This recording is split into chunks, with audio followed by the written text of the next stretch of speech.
Chaos erupted as the gunfire rang out, with the crowd shouting in panic. Video footage captured the terrifying moments as Trump took cover and a Secret Service sniper took down the assailant with a precise shot. Crooks had used a ladder to access a rooftop just 150 meters from Trump's stage, providing him a clear line of sight to the former president. The attempted assassination of former President Trump has brought to light several severe security breaches that have sparked widespread concern and demands for accountability. Each of these failures represents a critical lapse in the security measures and protocols that are expected to protect high-profile individuals at such events.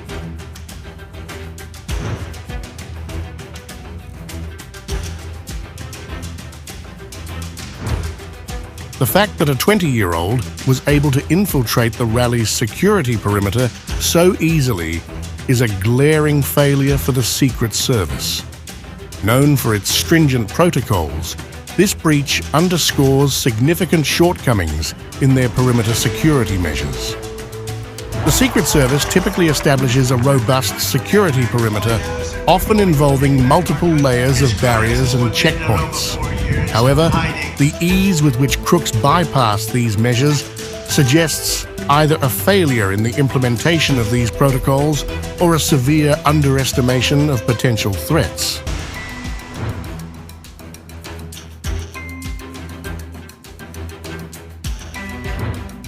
Crooks managed to bring a semi-automatic rifle into the rally without detection, raising serious concerns about the effectiveness of security scans and checks. Such weapons should have been identified and intercepted long before reaching the event area. The Secret Service employs advanced technology and trained personnel to scan for weapons and other contraband. This failure indicates potential gaps in these detection systems or lapses in the vigilance of the security personnel responsible for these checks.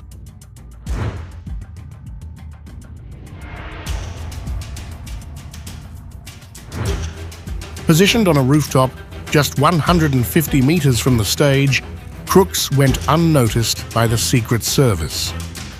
This oversight points to severe lapses in surveillance and threat assessment, as rooftops with clear sight lines to the stage should have been under strict observation.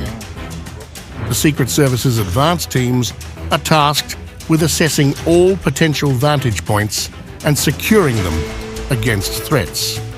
The failure to identify and monitor this rooftop is a stark indication of inadequate pre-event reconnaissance and surveillance.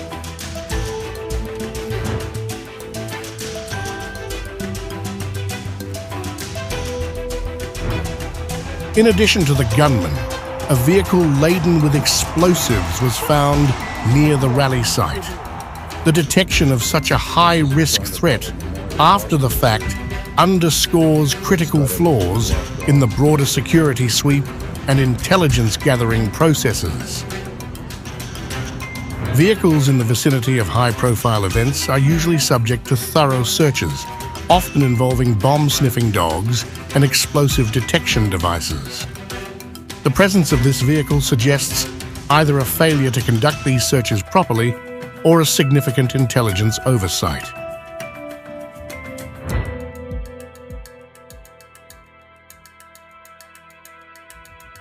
Take a look at what happened. The gunman was only neutralized after injuring Trump. This delay in the Secret Service's response allowed the shooter to fire multiple rounds, endangering not only Trump, but also the rally attendees. The primary objective of the Secret Service is to prevent any harm to the protectee, and this delay is a significant failure. The response protocols of the Secret Service are designed to react swiftly to any threat. However, the time it took to neutralize crooks highlights potential deficiencies in communication, decision-making, and execution of the protective measures in place.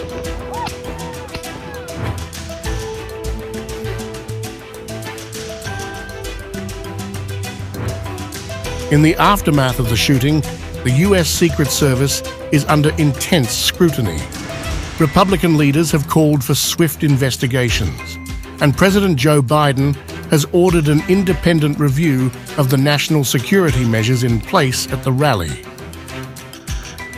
While the Secret Service has since increased protective resources and capabilities, the incident has highlighted a need for a thorough examination of their protocols.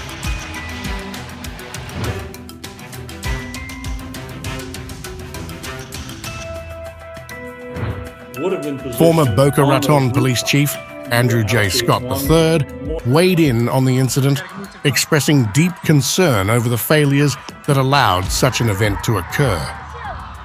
I would have expected that local law enforcement, at the direction of the Secret Service, would have been positioned on those rooftops. You allocate 1 to more likely 2 to 3 officers to take positions along that rooftop or that roof line. But that apparently wasn't done.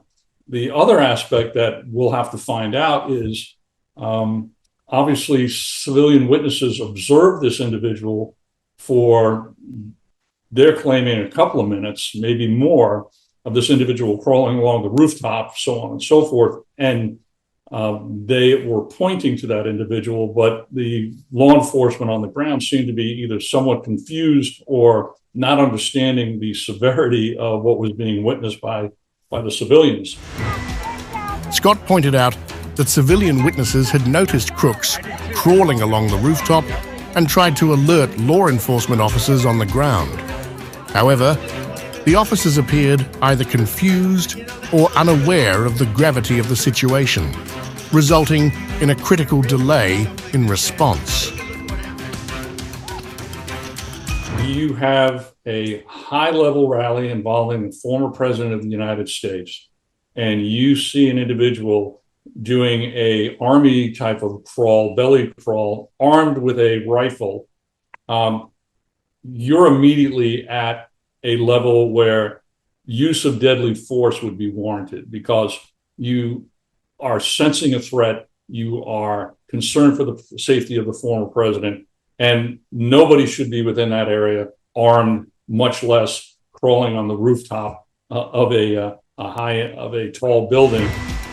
He emphasized that the sight of someone performing an army crawl with a rifle in such a high security area should have immediately triggered a deadly force response due to the apparent threat to the former president's life.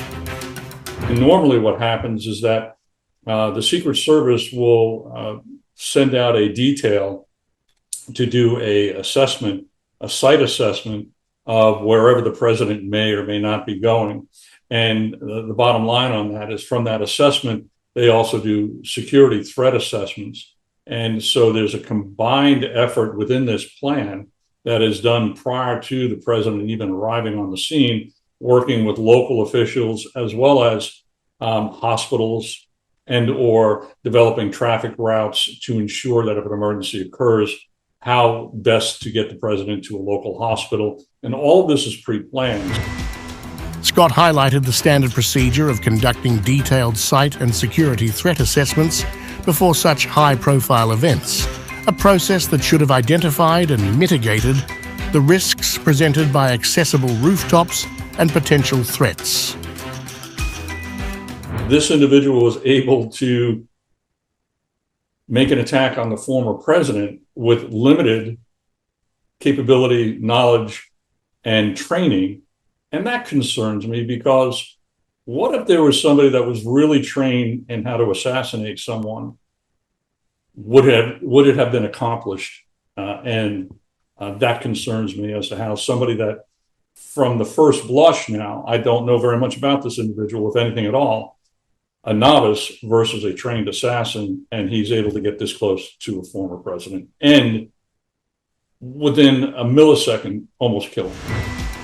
He expressed grave concern over the fact that crooks, with apparently limited training and capability, managed to get so close to Trump. Scott questioned what the outcome might have been if a more skilled and experienced assassin had been in Crook's place. The attempted assassination of former President Trump has exposed significant vulnerabilities in the Secret Service's protective measures. From the breach of the security perimeter to the delayed neutralization of the threat, these failures have triggered calls for accountability and a comprehensive overhaul of security protocols. The independent review ordered by President Biden is expected to provide critical insights and recommendations for enhancing security at high-profile events to prevent future mishaps.